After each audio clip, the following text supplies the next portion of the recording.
That's it. I can't take it anymore. Girls, can't I walk into my own school without this kind of sexual harassment? I mean, please, restrain yourselves. Find a way to control your hormones. Can you believe this? Yeah, you and Tom Cruise. It must be rough. Well, you learn to live with it. Learn to live with what? Oh, the whistles, the cat calls, the undressing me with her eyes.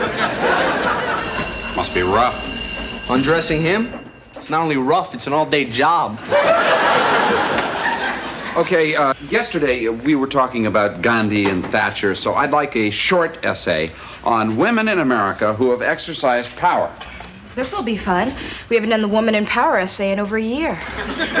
So then I'm sure that one of you will write about the woman who, for a year and a half, actually functioned as President of the United States. It's not possible. Excuse me? I mean, it's possible, but I doubt it'll ever happen. Wine. I mean, maybe in the foreseeable future. Okay. Maybe Phyllis Schlafly. Excuse me. I have an announcement. There are times such as this when the sacrifice, the hard work, and the struggle become worth it. Today at 8:42 a.m., I received a call from Washington, D.C., our nation's capital. Arvid, Sarah, pack your bags and a hearty bon voyage. We did it! What's the occasion? Their project has been accepted by the National Science Foundation. And they get to go to Washington to present it. Congratulations to both of you. All right. I can't believe it. What a team. Oh, excuse me. Arvid, come in. Aren't you eating lunch? No. Well, do you want half of a chicken-like substance sandwich? No, thanks. I'm too... Don't you eat in the teacher's lounge? Oh, no, I can't go in there. Mr. Kirchner, the shop teacher, has decided to augment his income by selling life insurance. Well, actually, Mr. Moore, I want to ask you something that pertains to my love life. Your love life?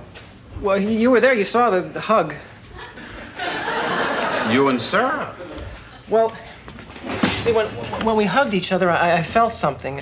And I'm not talking about the kind of feeling you get when you win a National Science Prize. What did it feel like? 2 National Science Prizes. Well, I guess what I'm asking is, well, when she held me like that, was she hugging the man or the brain? It's hard to say, Arvid. I've had hugs that led nowhere, and I've had hugs that led to Bermuda for 2 weeks. Well, how do I know if mine was of the tropical variety? It's hard to tell from the first one. You might want a second opinion. It's wrong. It doesn't work. You know, our whole hypothesis falls apart when we include the Boston data. We've run it through 5 times. I got an idea. Access the bibliography. Now, keep going. Keep going. Stop. Look. Oh, my God. It was published in 1947. That's why the Boston figures didn't correspond. We were right! We did it!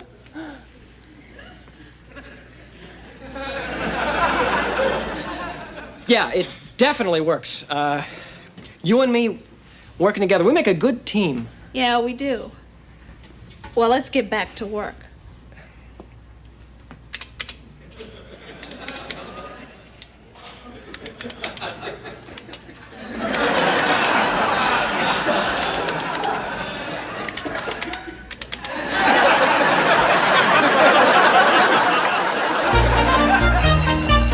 That's all for today. Oh, by the way, I glanced at your essays, and you all chose some interesting women. It's fascinating that none of you chose Edith Wilson, the wife of Woodrow Wilson. Our 28th president, 14 points, the League of Nations. And he had a stroke after World War I. Was that Was he the guy? We'll talk about this tomorrow, okay?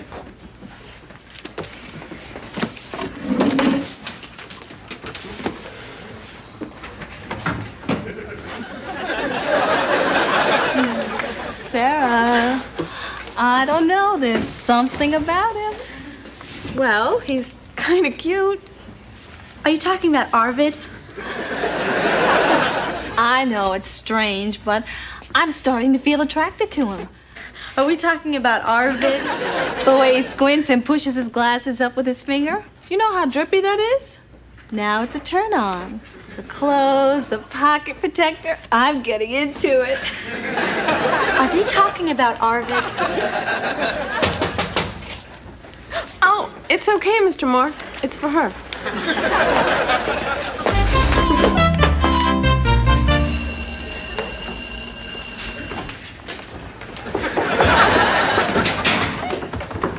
It's time. Sorry, Mr. Moore. We were just working out details for Saturday night, our first official date. Now, I can't believe you all have to go to the bathroom. Edith Wilson, we all did research. She was an incredible woman. She even... That's not fair. He didn't call on you yet. Okay, Simone? It was amazing. After President Wilson had a stroke and was completely incapacitated, well, they managed to keep the whole thing a secret. She wrote letters to cabinet ministers, hired and fired her. She even forged her husband's signature. Shocking. Of course, what do you expect from Democrats? Still, it's an interesting historical tidbit, huh? I mean, how do you think they kept the whole country in the dark for so long? Arvid? Actually, I think Sarah had her hand up before me. You go ahead, Arv. God, if anybody here has diabetes, don't watch this.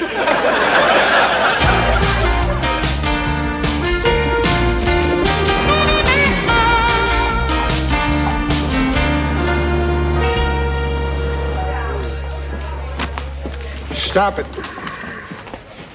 Stop what? Just stop it, put an end to it, break it up. Want to give me a hint? I'm talking about Fillmore's finest, who will present a project to the National Science Foundation with the Secretary of Education in attendance. And they will be talking gibberish to each other. Well, it's Washington. Gibberish is the native tongue. Dr. Samuels, trying to break up a teenage romance is like trying to take the lid off a jar by turning it the wrong way. You know, the more you twist, the tighter it gets. Excuse me, Mr. Moore. Oh, how'd the date go? Let's put it this way. Do you mind if I don't sit in my regular seat today? Trouble in paradise? I don't want to be near her, but I have no choice. And as far as our project goes, she can go to Washington herself. Because if I ever talk to her again, it'll only be under the threat of extreme physical violence. Mr. Moore? Is he in there? Mr. Wonderful? You got that wrong.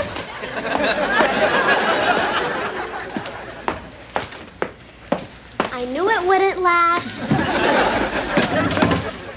Mr. Moore, can I change my seat? As long as you're changing things, try changing her personality. Arvid, please. No moving, okay? Now, are we ready to start class? Sure. The quicker you start, the quicker it'll be over. Please tell her she's wrong. Whether or not we start has no bearing. Please tell him to mind his own business. Stop! Now, Sarah and Arvid, I want to see you after school today. Here. I don't have anything to say. Neither do I. But I do.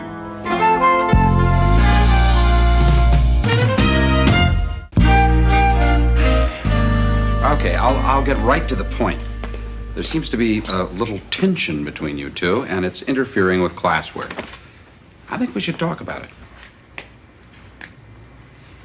Mr. Moore, I apologize for disrupting the class. I made a mistake. And now, if you'll excuse me, I'd like to leave my mistakes behind me.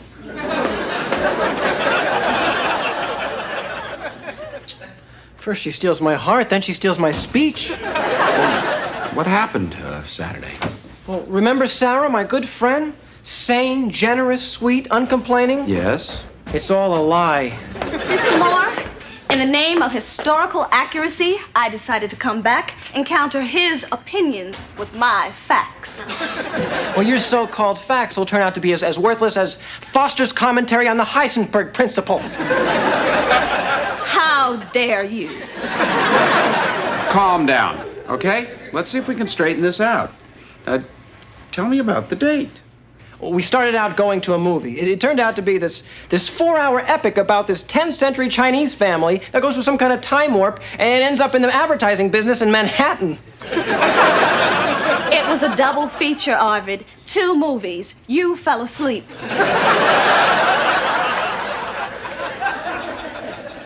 Oh. So you didn't like the movie. I mean, that happens all the time. Well, then we went to the planetarium. Don't tell me you didn't like the Autumn Spectacular.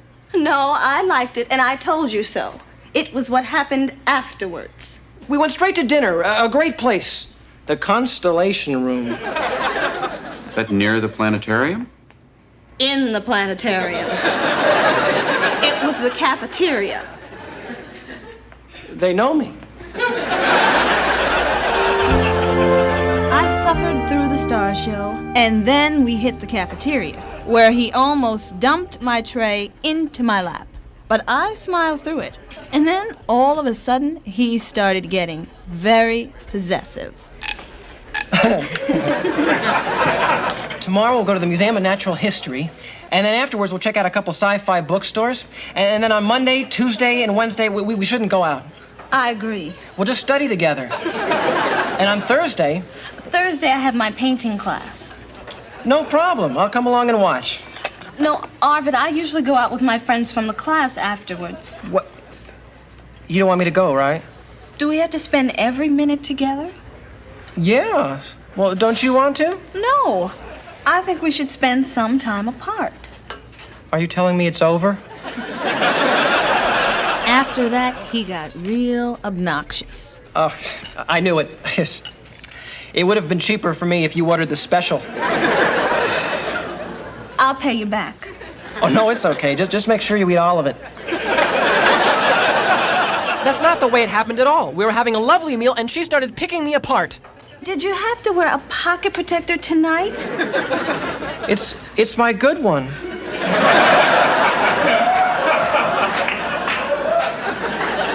It's just that I try to look nice for you. I think you could try to look nice for me. Are you saying I don't look nice? I'm just saying you didn't have to wear a pocket protector, that's all. Especially with that shirt. Well, what's wrong with this shirt? It doesn't go with your pants.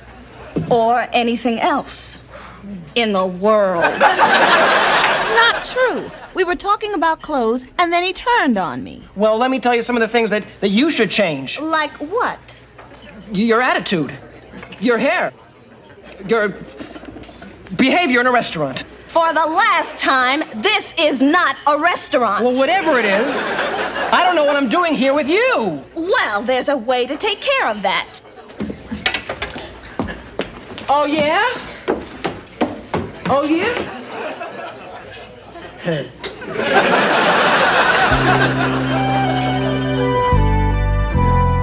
Well, it doesn't sound like the perfect evening. It was horrible. It was her fault. It was his fault. But why don't you stop worrying about whose fault it was and just forget it? No way. Behind those thick glasses is a petulant, infantile child, not even crying to get out. Oh, yeah?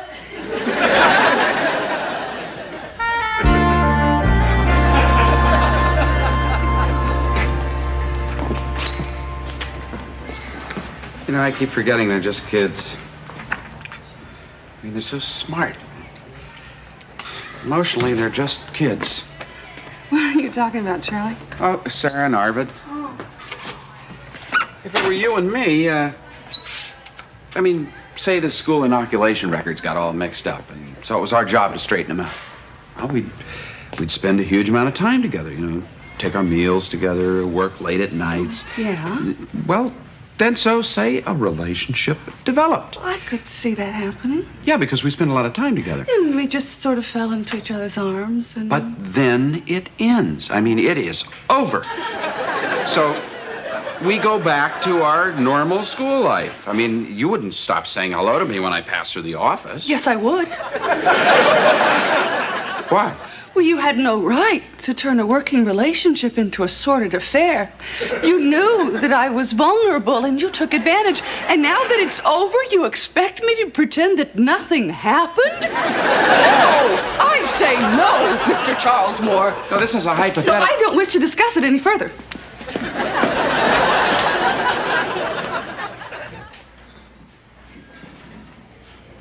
Overworked.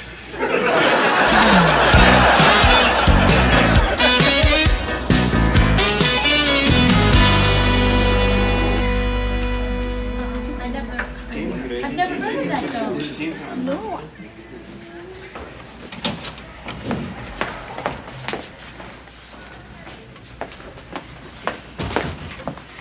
Good morning, Sarah. For some people, maybe. Janice, would you tell Arvid his things are on my half?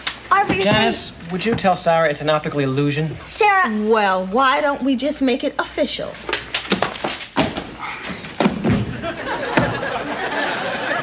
That's it. We have had just about enough of you two. You're boring. I mean, if you can't get along with each other, at least give us some laughs, like on divorce court. Go ahead, Sarah. Deck him, smack him, something. You know, you two are blowing this for everybody. That's right. You know, you're going to go to Washington, you're not going to be prepared, and it's going to reflect on this whole class, which includes me. And I cannot handle failure. I think if you two are not going to talk to each other, it's only right that you withdraw from the whole thing. You can only hurt the honor and reputation of the IHP. Good idea. I quit. You don't quit on me. I quit first. I said it first. I was thinking about it yesterday. Good morning.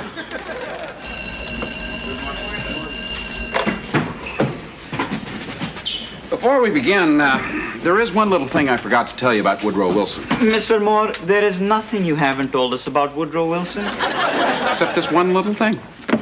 Now, Woodrow and his wife Edith pulled off an amazing deception. But the interesting thing is, they were not the only president and first lady to con the entire country.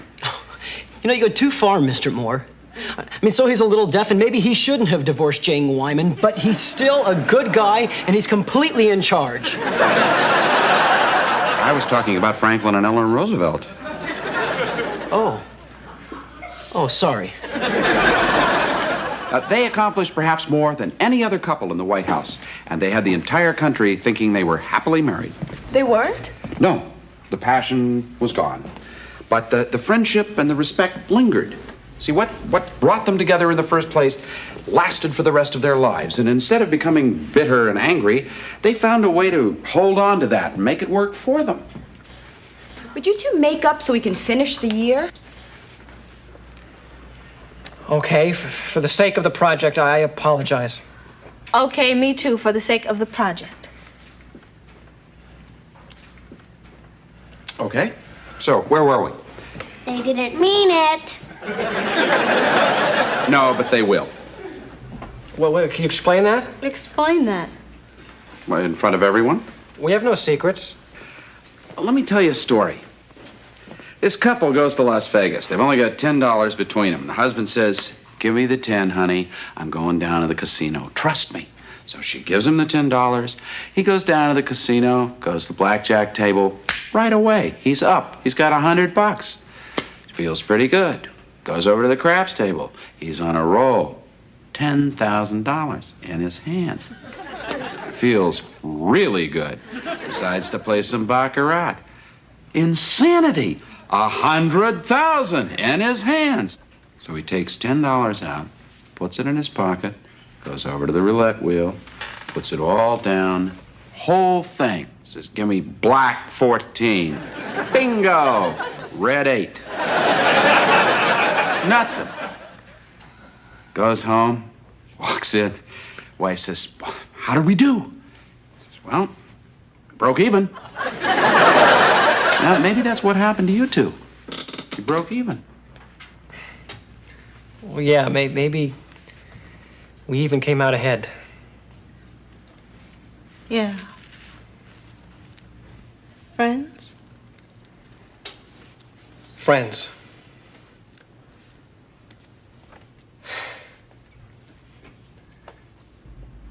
They mean it. Although I must admit it happened faster than I thought it would.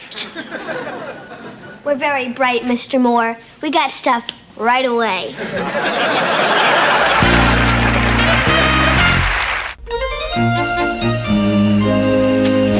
you tomorrow. Bye, Mr. Moore. See you. Okay. Keep up the tickets. Okay. Bye, Mr. Moore. Arvid, I'm really happy that you and Sarah are friends again.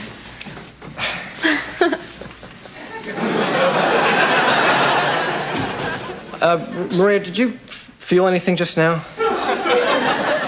Yeah. 2 ballpoint pens and a calculator.